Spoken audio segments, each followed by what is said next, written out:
Today's topic is, what makes a great piece of music? I'll give you a hint, it's not hip harmonies. Why does some music, and the other arts as well, why does some of it become quickly dated while others continue to appeal for years, decades, centuries, millennia? Let's break art down into three categories. There's folk art. Folk art is created by who knows whom, of a certain culture, people in the culture. We usually don't know who the composers are, and it's performed generation after generation, pretty much as it always has been. That's the idea. You want to continue in the tradition. It's local stuff, and generally doesn't travel. In other words, Chilean folk music is not performed in India. Indians wouldn't know what to do with it. And then there's pop art. Pop art, it's usually based on folk art. It has more to do with the time that it's written, what's up to date, and it's about being superficial. It doesn't generally last outside of nostalgia or the people whose music it was. When you're a teenager, that music, a lot of people that's the music of their lifetime. That's what they listen to forever. But successive generations have little to no interest in it. Because pop art is very superficial. It tells you, you're doing great, don't change a thing for me. You don't really have to listen.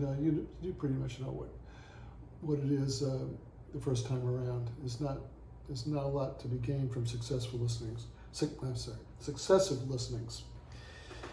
Then there's fine art. Fine art is different. It also comes from folk art originally, but it gets dressed up in fancier clothes. It's about defining the culture, but it also speaks to universal truths.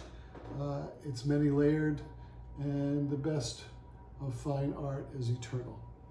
We still, after 500 years, we still perform Shakespeare's plays. We still perform Beethoven's music and Mozart's music after hundreds of years. That stuff is never going to go away. It's never going to get old. It never gets dated. Whereas other things that were created from back then, we pay no attention to because it doesn't relate to us. But Shakespeare still relates to us. It's universal. The poet and philosopher Eli Siegel said, "Beauty is the making one of opposites, and the making one of opposites is what we are all about." That's why art really appeals to us. It's symbolic of our struggles in life, and so as creators, we solve our personal problems through our art in a symbolic way.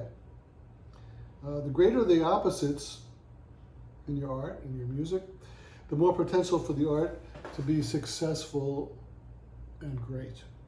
If the opposites are too close, say they're not very opposite at all, say you've got a tune that's A, B, A, and the bridge isn't very much different from the A section, it has little to no chance of succeeding. That's another big problem with pop music, is that the opposites are not far enough apart. It's too much similarity. So, and the thing about fine art is it's dangerous. Duke Ellington said that art must be dangerous. When it ceases to be dangerous, we don't want it anymore. Now, what are the opposites that we face in music? The main opposites are, and they're very obvious in every piece that we listen to, fast and slow, loud and soft, and high and low. Those are the three main opposites that even a 3-year-old would hear those.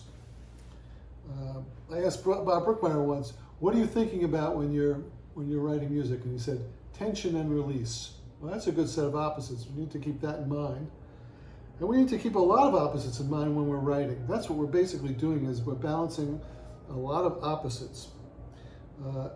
A major one that I think about a lot is expectation and surprise. It's like if you're telling a joke, you want to set up the punchline. You lead the listener to think he knows what's coming next, and as soon as he's got it figured out, you throw him or her a curveball. That's what we do in music. So one of the things that we do is on the beat and off the beat, syncopations. You don't want to have all syncopations, you don't want to have all on the beat, you want to mix it up in such a way that it's unpredictable and yet it feels inevitable. Thick and thin, it's another set of opposites. Dense voicings and triads even, or unisons or solos.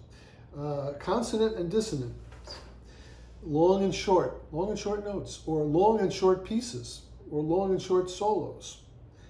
The four elements that we deal with in jazz, and all music, but in jazz, it would be in this specific order. Rhythm, which includes form, which is rhythm on a large scale. Melody, harmony, including harmonic rhythm, and tone color, which is orchestration and personal sounds. And the priority is in that order. If the rhythm is great, you have a good chance. If the rhythm is not good, I don't care what you do with the melody, harmony, or the orchestration, your piece is not going to work. So there's a hierarchy: rhythm, melody, harmony, and tone color. Most importantly, music and all the performing arts must feel like it's being improvised, that we're making it up on the spot, but it has the solid structure of all the things that I just talked about before.